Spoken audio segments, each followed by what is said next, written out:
We're talking here about a lot of different types of forces that we're going to see in different situations. One that we deal with on an everyday basis is gravitational force. Gravitational force is the pull of a planet on an object that's near its surface. And near its surface can be a relative term as well. Even if you're in orbit, for example, the moon is still under the control of the Earth's gravitational force. In this situation, you have the agent for gravitational force is the entire planet, and so as long as you have a experiment or situation that's occurring on Earth, you're going to have a gravitational force that's involved. Sometimes you may have that gravitational force may be canceled out at some point, but it still should be considered. Also of note, gravity acts on all objects, regardless of whether they're moving or at rest. So this force is always acting, and sometimes it can be unbalanced, which means it can be causing an object to fall. It can also be balanced out by other forces, and so an object can stay at rest even though it has gravity acting on it. Just like we've seen before, the gravitational force is always vertically downward. Gravitational force is synonymous with weight. Weight is our how we perceive the gravitational force that's acting on us. And so the way that you would see gravitational force would be for an object to be pulled downward so that that object falls down to the ground. You'll see gravitational force as F for force with the subscript G for gravity. Getting ahead of ourselves a little bit, you'll also see it as capital W for weight. You'll also see mg for reasons that we'll see later. Those are all common ways to represent gravitational force. Another common type of force is spring force. A spring can either push or pull, depending on whether it's compressed or stretched. If you compress a spring and push it in from where it wants to be, it will have a pushing force, an outward force, pushing back outward. On the other hand, if you stretch a spring and pull the spring farther than its natural length, it will have a pulling force and will try and pull the object back inwards so that the spring can be at its natural length. Whenever the spring is flexed away from this natural length, that's when you have a spring force, and we'll see the spring force as a F sub S often for the spring force that's being applied. That said, not all springs are metal coils necessarily. If you have an elastic band, for example, that's also acts as a spring force because it's trying to pull you back to a natural length. Most objects actually have a little bit of give to them and will show something similar to a spring force. One unseen version of a spring force is actually the ball and spring model of solids. When you look at a solid object, it seems like a solid object to us, but when we get down to the atomic scale, it actually is made up of a series of discrete atoms. And each of those atoms are bonded together with chemical bonding, molecular bonding. And so while they want to be a certain distance from each other because they're sharing electrons in their molecular bonds, for example, there is a certain amount of flexibility in those bonds where the bonds can be stretched or can be compressed by outside forces. And so when that's the case, the actual atoms making up the solid object can move and can compress or can stretch a little bit. And even though each one of these molecular bonds is tiny on its own, when you have trillions and trillions of these bonds within an object, that's where you can get a certain amount of compression or expansion available. And we'll see that in several situations in later modules, how this sort of model brings, for example, thermal expansion of objects. When we see in thermodynamics looking at the absorption of heat energy by these sort of objects, this general model comes into play as well. All of that said, this model does fail for liquids and gases which are not well regulated and well regimented in their makeup, and thus don't have this spring and ball model. when you have a string or a rope or a wire that pulls on an object, that exerts a contact force called a tension force. Tension force always acts in the direction of the string. So if you have in this situation a sled that's being pulled by a rope, the tension force has to be pulled along that rope. And we see here the model where we treat the sled as a point particle, and we have the tension force vector, which is acting in the same direction as the rope. So in any sort of situation where there's a rope connected to our object, we have to consider the possibility that there'll be a tension that could be exerting a force on that object. And when we talk about tension, we typically use a capital T. When we talk about a rope that could be exerting a force on an object, that is only the case when that rope is pulled taut, meaning that there's no extra length of the rope, there's no slack in the rope. The rope is taut and thus is transferring a tension force from one end to the other. We would say such a rope would be under tension and would be exerting that tension on an object connected to one end of that rope. The tension force always has to be directed in the direction of the rope. It can never go to one side or another. Tension can also only pull, it can never push. If you try to push with a rope, the rope will go slack and you'll lose the tension in the rope, and then it would cease to be applying a force on our object. Typically, we assume a massless and an unstretchable cord connecting the bodies, the object and the agent. And so in this case, the rope is supplying the tension, is relaying the tension, but we're not talking about any effect of the rope itself as acting as a part of the object in that situation. We'll see a little bit of that later, but that complicates matters quite a bit and is generally considered in upper-level physics classes. If you lean up against a wall, you ought to fall through it if you were just leaning against nothing, but if you're leaning against a wall, you don't fall. The reason for that is that the wall exerts a normal force on you that pushes back on you to keep you from falling through the wall.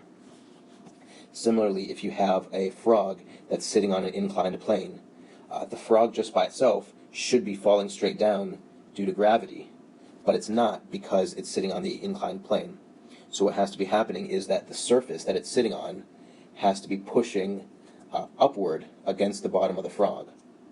This is another example of a normal force, which is pushing perpendicularly outward from the surface. And what we'd see here is the frog is being modeled as a point particle, and the normal force is pushing upward perpendicular to the surface of that inclined plane. The same is true if you have an object sitting on a table. In that situation, you're going to have a normal force as well. That normal force is pushing up on the object and keeping it from falling through the table. A normal force always acts perpendicularly to the surface, and that's where the idea of normal force comes from. In this situation, normal means perpendicular, and it means it's the force that always acts perpendicularly to a solid surface. What's actually happening here is that you have a bunch of atoms that are connected as if by springs, and when we put an object on top of them, it stretches all of those molecular bonds, and so they push back against the object that's trying to stretch them, and as they push up, they give the object a measurable normal force. There are also forces of friction. Friction comes from the fact that at a microscopic level, surfaces are bumpy, and so we'll see that they're not perfectly smooth. The result of that is when you try to slide surfaces relative to each other, you get a jerky, squeaking sound and jerky motion as these ridges try to move past each other in order to get the two surfaces to slide past. This resistance to sliding is how we define our friction. And although you can get down to molecular level looking at the actual surfaces, instead of doing that, we look at friction as an overall sort of averaged force of the overall resistance of sliding due to all of the individual imperfections on either surface. Sometimes friction is helpful. If we're any sort of gripping, any sort of object requires force of friction to keep it from sliding out of your hand. Any sort of moving requires friction between your car tires on the road, for example. But other times we have to note that it's there because we need to overcome it. For example, looking at the efficiency of motors and trying to use motor oil, for example, to reduce friction, to improve the performance of motors in that respect. There are a couple different forms of friction. For one is static friction. Static friction is the contact force that keeps an object stuck to a surface and prevents relative motion. So, for example, if you have a frog that's sitting on an inclined plane, the frog should be slipping down the plane because gravity should be making him go downward. And so if that's the case, there must be a force of friction acting upward in order to counteract that force of gravity. A static friction is always directed tangentially to the surface. If we're talking about the surface of an inclined plane or the surface of a wall or of a table, these are all inanimate objects, and so they can't move the object one way or the other. It's just that their roughness resists the motion of the object, and so these frictional forces are always tangentially to the surface. They're trying to stop the object from moving laterally across the surface. And they depend on the roughness of the surface, of how much they're resisting that motion. The trick with static friction is to look at what direction the object would move if it were able to. And that tells you the natural direction of motion. And then the static friction will work against that natural direction of motion to keep the object sitting still rather than moving. That's where static comes from in this case, is an unmoving force. Static friction is also a reactive force in the sense that if you have a object that's sitting on a table, there's no frictional force because there would be no motion on that object sitting by itself on a table, even if the table was made of ice or if there was no friction there. But if you start to push on that object, it ought to start moving, and so in that case, the friction is keeping it from moving. And so the force of friction can have any value from 0 newtons up to a certain maximum. And we'll see, number one, what parameters that maximum value of the friction will depend on, and also what happens if we go beyond that maximum possible value of the static friction. We also have kinetic friction.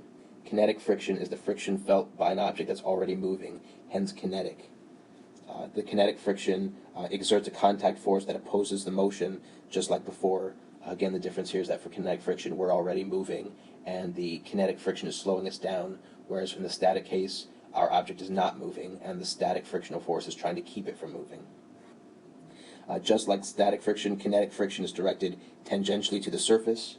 So here, if the child is moving in a sled that's perfectly horizontal, the child is moving to the right, so the force of friction will resist that motion, so the force of friction will be to the left, and it'll be perfectly horizontal because the child is moving across a perfectly horizontal surface.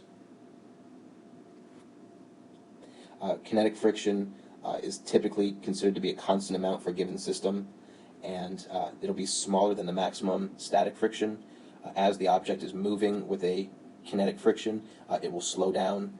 Eventually it'll slow down so much that it'll stop, and we basically jump back to the static regime, and we have a static friction at that point. Drag is another force that we'll see. Drag is a resistive force similar to friction in that it opposes or resists motion. Drag is a resistive force that's experienced by an object as they move through a fluid. So if we think about walking through a swimming pool, wading through some water like that, there's a force that's required to push through the water. In general, air counts as a fluid as well, and we have to push our way through air also. We don't feel it very much just in normal day-to-day motion, but on a windy day, for example, or if we're moving very fast in a car, we might begin to notice air resistance as well, which is a form of drag.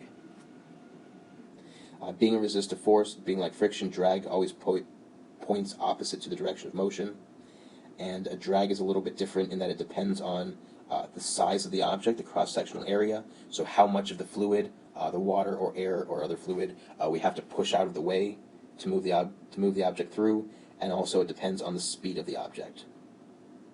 So if we have fairly compact objects in air, drag force is fairly small. For example, like an airplane, for example, has a pretty small cross-sectional area relative to its overall size, and thus that's meant to minimize the effect of drag. On the other extreme, a parachute has a very large, spread out, has a very big cross-sectional area, and thus it's meant to have a large amount of drag and to slow you down as you're skydiving or as you're falling. When you have fairly heavy objects, the drag will be relatively small relative to the weight, the gravitational pull of that object, and so the gravitational force will dominate the motion of heavy objects. But for example, if you have a feather, for example, that's a very lightweight object, the drag would be comparable to the gravitational force, and thus its motion would be much, much smaller than for other objects. Typically, drag is mathematically fairly difficult for how much harder it makes the math compared to how big of a factor it is in many of these situations. We will typically neglect air resistance unless we explicitly ask you to include it. Thrust is another force. This is a force that an airplane or a rocket might have. Thrust comes from the expulsion of gas molecules at high speed. Basically, as the engine pushes the gas molecules backwards, the engine itself is pushed forwards. And so we would treat the rocket, for example, as being pushed upward by this thrust. However, to avoid confusion and to keep it mathematically consistent, we would consider the thrust to be pulling the rocket, treated as a point particle. We treat the thrust pulling the rocket upward, even though in fact it's pushing it from behind. Mathematically, as vectors, they are equivalent, and it's better to treat all the different forces acting on the single object, pulling it in different directions.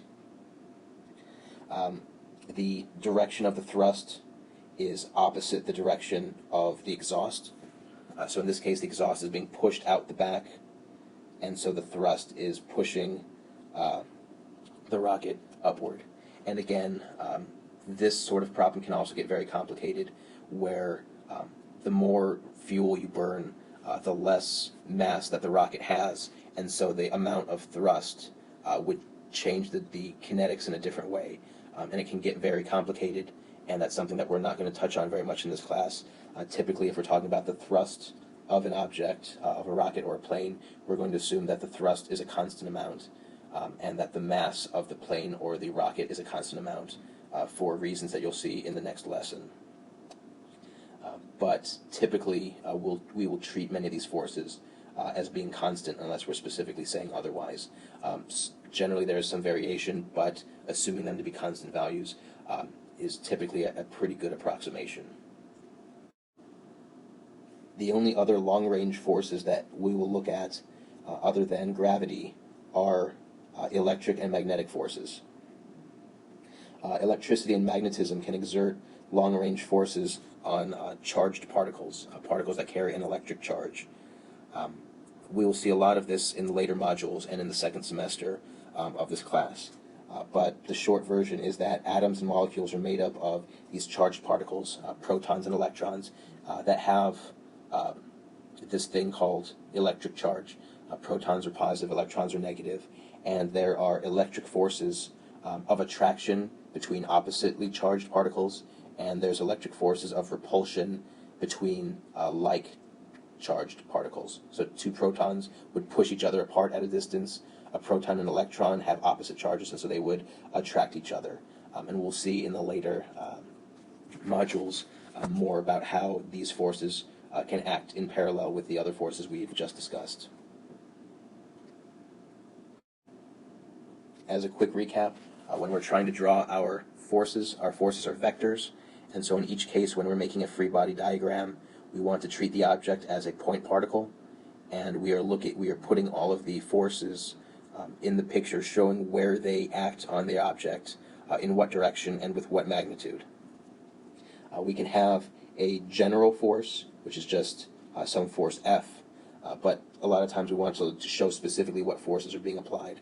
And so we'll see the gravitational force, which can have a subscript g for that gravity, but we'll also see that as weight. We'll also see that as mg. For spring, we have F sub sp for spring. Sometimes we'll see it as just F sub s. Tension as a capital T is pretty typical. That's a good way to distinguish it, so that you don't just have a bunch of different Fs and then have subscripts that are hard to read sometimes. Normal force, you can see the little n as a vector. I will typically write it as a capital N with a vector.